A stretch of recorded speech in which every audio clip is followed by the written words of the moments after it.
Olá, meus irmãos. Que a graça e a paz do nosso Senhor e Salvador Jesus Cristo esteja conosco.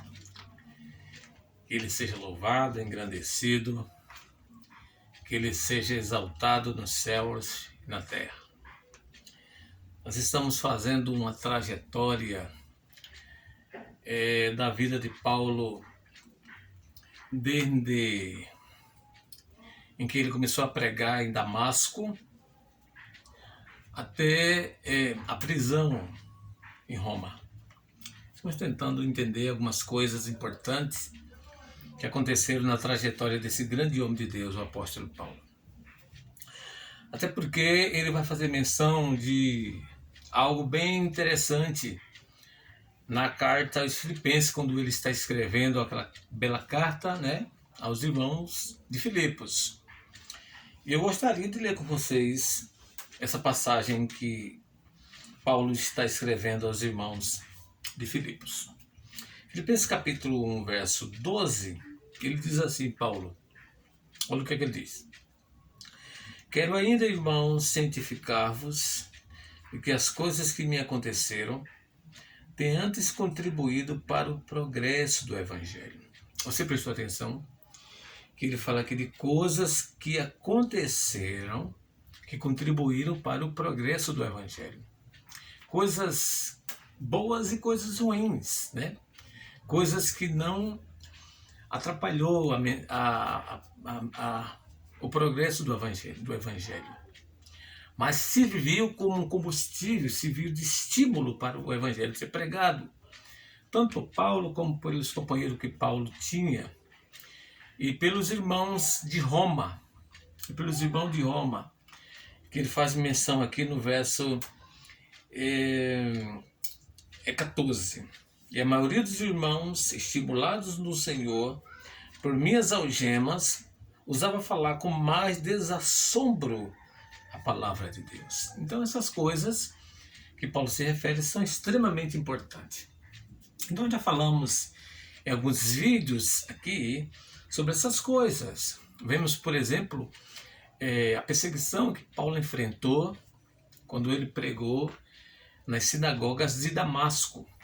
Ele é perseguido em Damasco, ele é esquecido em Jerusalém, A igreja não, na verdade, não é esquecido em Jerusalém, ele é rejeitado em Jerusalém. Ele é esquecido em Tarso. Ele passa lá mais ou menos 10 anos, ali em Tarso. Em seguida, ele faz a sua primeira viagem missionária com Barnabé e é apedrejado em Listra. E ali, por volta da primeira viagem missionária, Paulo retorna para Antioquia da Síria e relata o que ele fez, o que Deus fez, na verdade, por eles na primeira viagem missionária, e passa um tempo ali entre a primeira e a segunda viagem missionária. No último vídeo que nós fizemos, falamos sobre esse espaço de tempo em que Paulo passa ali em Antioquia da Síria. O que é que acontece nesse espaço de 2 anos, mais ou menos? Acontece o Concílio de Jerusalém. E no Concílio de Jerusalém, Paulo ele expõe o evangelho que ele prega, e os apóstolos fazem uma comparação do evangelho que Paulo prega com as ideias dos legalistas da lei, da Judéia, E toma 3 decisões importantes ali no Concílio de Jerusalém. Quais são as 3 decisões? Primeiro, eles não impõem aos gentios um jugo além do que é necessário para eles viverem a vida cristã. Segundo, eles dão a mão, a destra de comunhão a Paulo e a Barnabé. E terceiro, eles escrevem uma carta ou uma epístola autorizando, relatando o que eles decidiram ali no Concílio de Jerusalém. Então agora, a segunda viagem missionária de Paulo está prestes a acontecer. Então nós pretendemos nesse vídeo tratar dessa segunda viagem missionária de Paulo. Ele deseja ir visitar os irmãos que ele evangelizou na primeira viagem missionária. Vamos ver aqui em Atos dos Apóstolos. Vejam em Atos capítulo 15. Atos 15. Diz assim Paulo: que é Lucas escrevendo o livro de Atos, mas Paulo vai dizer assim, no capítulo 14, o verso 36. Alguns dias depois, disse Paulo a Barnabé, 15, 16, Atos 15, 16. Alguns dias depois, disse Paulo a Barnabé, voltemos agora para visitar os irmãos por todas as cidades nas quais anunciamos a palavra do Senhor, para ver como eles estão passando, né? Paulo tem um propósito de visitar os irmãos na segunda viagem missionária. Então a segunda viagem missionária está se afrejando para acontecer, né? Com muita segurança. O Concílio de Jerusalém já distribuiu as cartas para as igrejas de origem gentílica e Paulo agora quer fazer essa visita aos irmãos. Mas duas coisas acontecem para essa segunda viagem missionária. Quais são as duas coisas? A primeira é que os missionários Paulo e Barnabé, da primeira viagem missionária, eles se separam. Os primeiros missionários não podem agora fazer a segunda viagem juntos. A segunda viagem juntos. E por que motivo eles se separam? É porque Barnabé, que foi o líder da primeira viagem missionária, ele quer levar com eles, Paulo e Barnabé, João Marcos, aquele mesmo que voltou lá de Páfos da Panfilha, aquele que retornou para Jerusalém, que nós não sabemos os motivos. E Paulo vai dizer a Barnabé que não é justo levar aquele que tinha abandonado na primeira viagem missionária. O fato é que Barnabé quer levar e Paulo não. E Paulo vai dizer que com ele, João Marcos não vai. E talvez aqui, irmãos, Lucas esteja escrevendo de forma romântica, que nós não sabemos o grau da discussão que foi entre Paulo e Barnabé, entre os dois missionários. O fato é que eles não conseguiram caminhar juntos mais na segunda viagem missionária. O ponto era que a questão de João Marcos. Um quer, outro não quer. Quem sabe a gente pode pensar assim. Paulo tem dito assim: Barnabé, esse jovem já mostrou que nós não podemos contar com ele. Ele voltou da primeira viagem missionária. E Barnabé ali, que era o filho da consolação, tenha dito assim: mas Paulo, dá uma segunda chance ao rapaz. Ele é novo. Ele é marinheiro da primeira viagem. Paulo, dê uma segunda chance a ele. E Paulo, não, comigo ele não vai. E Barnabé, é assim? Então, se ele não for, eu não vou. Paulo vai dizer o quê? O problema é seu, Barnabé. Se você não for, eu vou. Agora comigo, João Marcos não vai. O fato é que Barnabé pega o seu caminho e Paulo pega outro caminho. Os missionários aqui se separam. Por incrível que pareça, isso é lamentável, mas aconteceu. Barnabé pega João Marcos, vai para Chipre pregar o Evangelho, porque ele foi escolhido pelo Espírito Santo para pregar o Evangelho. E Paulo faz a escolha de Silas. Paulo leva Silas, aquele que veio trazer a carta das decisões do Concílio de Jerusalém. Ele está passando alguns dias ali em Antioquia e Paulo o escolhe e leva para ser o seu companheiro de segunda viagem missionária. E lá na frente, quando ele chega em Derbe, ele leva outro discípulo chamado Timóteo. Então, o fato é que os dois não puderam caminhar juntos. E aqui, irmãos, nós aprendemos uma lição importante. Que lição? Os servos de Deus também erram. Viram? Perceberam? que o servo de Deus, eles são imperfeitos. Eles não são perfeitos. Eles têm as pernas de barro. A qualquer momento estão sujeitos a caírem. O apóstolo Paulo vai dizer aos irmãos de Coríntios que aquele que pensa que está de pé, veja que não caia. Veja que não caia. Quando você observa todo o Velho Testamento, você encontra servo de Deus em toda a história da redenção. Você vê Abraão, você vê Noé, Moisés, os profetas, os sacerdotes, os reis, os levitas, todos os servos de Deus serviram a Deus, mas eles são imperfeitos, eles não são perfeitos. Já imaginou um servo imperfeito fazendo a obra de um Deus perfeito?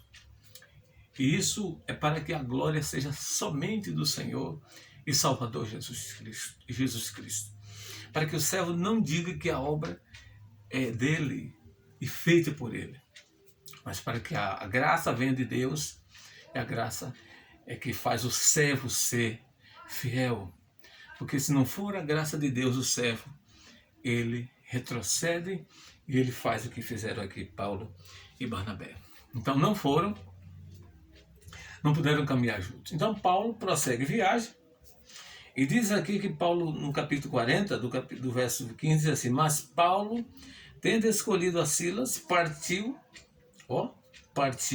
ou se foi, né, para a segunda viagem missionária. Mas Barnabé, diz aí no final do verso 39, Barnabé, levando consigo a Marco, que é João Marco, o seu sobrinho, navegou para Chipre, outra frente de viagem missionária. Esse é um fato que aconteceu na segunda viagem missionária. A segunda coisa que aconteceu na segunda viagem missionária, irmãos, é que a agenda da missão, ela é mudada pelo próprio Deus. Que coisa, né? Quando Paulo queria ir para aquela região da Galácia do Norte, aquela mesma que Pedro evangelizou posteriormente, o Ponto, Ásia, Capadócia, Bitínia, aquela Galácia do Norte ali. Paulo queria ir para lá, para a Ásia, aquele continente asiático. E o Espírito Santo chega e diz: não, eu quero que você vá para a Europa. E Deus estende o campo da evangelização agora na Europa. Paulo chega em Filipos. E Filipos é um ponto estratégico. É um ponto estratégico para a evangelização, porque Filipos está no meio entre o Ocidente e o Oriente. E dali de Filipos o evangelho se espalha no continente europeu. E Deus, ele proíbe essa ida de Paulo, ou esse desejo de Paulo ir para aquela região da Galácia do Norte. Olha o verso, capítulo 16, no verso 1 diz que ele chega em Derbe, e ali encontra um discípulo chamado Timóteo, filho de uma mãe judia, crente, mas de um pai grego, talvez aqui um pai pagão. Paulo pega esse discípulo e enxerta dentro da sua caravana de missionário. A essa altura aqui está Paulo, Silas, Timóteo e bem provável também o grande médico, escritor, pesquisador Lucas, e aqui segue a caminho afora. Agora, é curioso quando chega no verso 6, diz aí no verso 6, que o Espírito Santo proíbe Paulo pregar a palavra na Ásia, né? Naquele continente asiático ali, onde tem a Galácia do Norte. Não tem a Galácia do Norte, que posteriormente ela é evangelizada por Pedro. Pedro escreve uma carta, na primeira carta que ele escreve, é para aquelas 5 províncias romanas lá. E dentro dela está a Galácia lá. Ponto Galácia. Então, o que é que Deus quer? Que o evangelho vá para a Europa. E Paulo chega em Filipos. Nesse vídeo nós não temos como, não é, levantar esse ponto aqui em Filipos, onde Paulo chega e Paulo sofre duas coisas. Primeiro, ele é açoitado, em seguida, ele é preso. Nos próximos vídeos, se Deus quiser, nós iremos tratar dessa questão, dessa chegada de Paulo em Filipos e a igreja que ele implanta lá em Filipos. Deus quiser. Então, o fato é que Deus proíbe a evangelização na Ásia. Aqui ele troca a agenda missionária de Paulo. Faz com que ele enxergue que a obra ela é guiada pelo Espírito Santo. Se a obra é guiada pelo Espírito Santo, é porque os obreiros não podem fazer o que eles pensam. E aqui eu aprendo uma coisa interessante, irmãos. Nós podemos até fazer planos, projetar, algumas atividades na igreja. Quem sabe o pastor colocar os olhos em outras cidades, em outros países, planejar abrir uma congregação, fazer um grande trabalho naquela comunidade, mas só que isso depende também do próprio Deus, o Senhor da obra. É o Senhor da obra quem dá o aval, é o Senhor da obra quem tem a última palavra, não é o missionário. Eu aprendo uma grande lição aqui, irmãos. Os projetos nossos só têm, meus irmãos, um sucesso quando eles estão dentro dos projetos de Deus. E quem prevalece? Lógico, os projetos de Deus. Aqui no verso 9 do capítulo 16 diz assim: à noite sobreveio a Paulo uma visão na qual um varão macedônio estava de pé e lhe rogava dizendo: passa a Macedônia e ajuda-nos. Aqui já era Deus dando a Paulo a projeção do que ele queria realmente. Quando Paulo queria pregar a palavra na Ásia, Deus disse: não prega a palavra na Ásia. Vá para a Macedônia, que Deus já está dando um aval. Vá para a Macedônia, pregar o Evangelho e levar o Evangelho a todas as criaturas. Irmãos amados, quando você tiver os seus projetos, os seus planos modificados por Deus, não reclame. Não reclame, aceite. Sabe por quê? Porque Deus sabe o que é melhor. Deus tem nas mãos o controle de todas as coisas. É Ele quem está no governo do mundo. É Ele quem governa as nações, diz a Bíblia. É Ele quem tem nas mãos o controle absoluto da história, o nosso Deus. Não reclame. Ele sabe o que é o melhor para você. E além de saber o que é melhor para você, Ele lhe dará sucesso. Como foi no caso aqui de Paulo. Paulo chega em Filipos, irmãos. Apesar de ser açoitado e preso, aqui se estabelece uma grande igreja. Uma extraordinária igreja. Então agora, a segunda viagem missionária está de pé. Os missionários se separaram, mas ela não pode ser interrompida.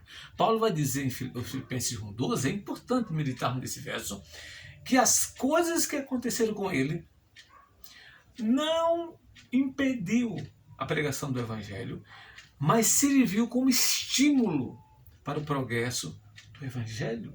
Aqui faz parte dessas coisas aí. Então, vamos recapitular, irmãos, antes de entrarmos nesse ponto aqui de Filipe. Em primeiro lugar, Paulo foi perseguido em Damasco. Isso é um fato.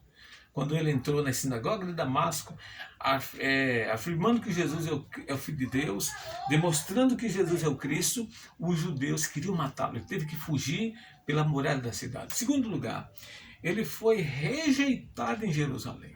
Chegou em Jerusalém, procurou guarida entre os irmãos não acreditaram que ele era discípulo de Jesus, temiam que ele estivesse blefando para pegar os crentes e prender novamente. Teve que Barnabé se intervir ali, pega Paulo, vê Paulo com outros olhos, entrega Paulo aos apóstolos, os apóstolos dão a Paulo uma certa liberdade, ele entra, ele sai, fala, discute com os helenistas, mas foge de Jerusalém também, porque o próprio Deus tirou ele lá de Jerusalém.